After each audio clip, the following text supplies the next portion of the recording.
الحمد لله وكفى وعباده الذين اصطفى أما بعد فأعوذ بالله من الشيطان الرجيم بسم الله الرحمن الرحيم قال تعالى في القرآن المجيد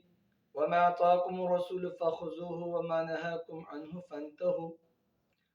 اللهم صل على سيدنا محمد وعلى آل سيدنا محمد وبارك وسلم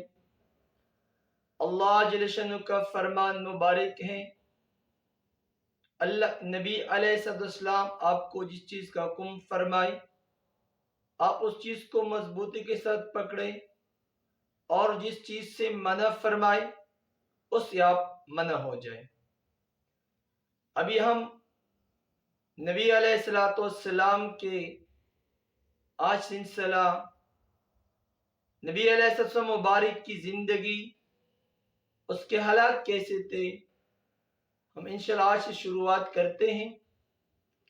پہلی بات یہ حدیث مبارکہ حضرت ابن عباس رضی اللہ عنہ فرماتے ہیں کہ پیارے حبیب علیہ السلام نے فرمایا کہ کھانے سے پہلے ہاتھ دھونا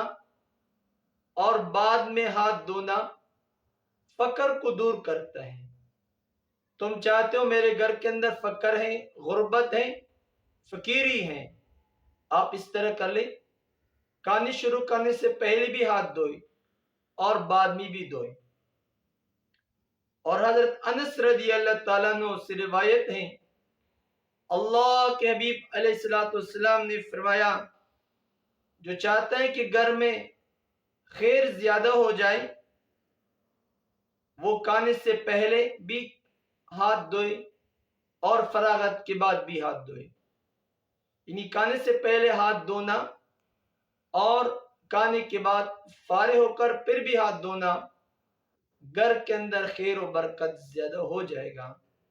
انس رضی کی حدیث پاک ہیں۔ اور ہاتھوں کا دھونا روٹی سے پہلے اور بعد میں تمام نبیوں کا سنت بھی ہے۔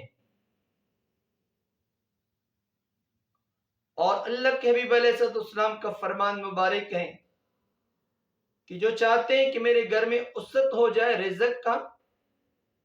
وہ کھانے سے پہلے اور بعد میں ہاتھ دھوئیں۔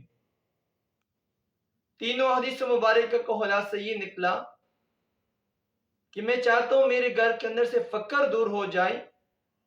میں زیادہ اعمال نہیں کر سکتا لیکن یہ تو بہت چھوٹا سا عمل ہے، آسان بھی ہے، مشکل نہیں ہے، فضائل خیر و برکت گھر کے اندر آئے گی، رزق میں وسعت بھی آئے گا۔ اللہ جل شانہ سب کو نبی علیہ السلام مبارک کی محبت اور اتباع بھی نصیب فرمائے۔ وآخر دعوانا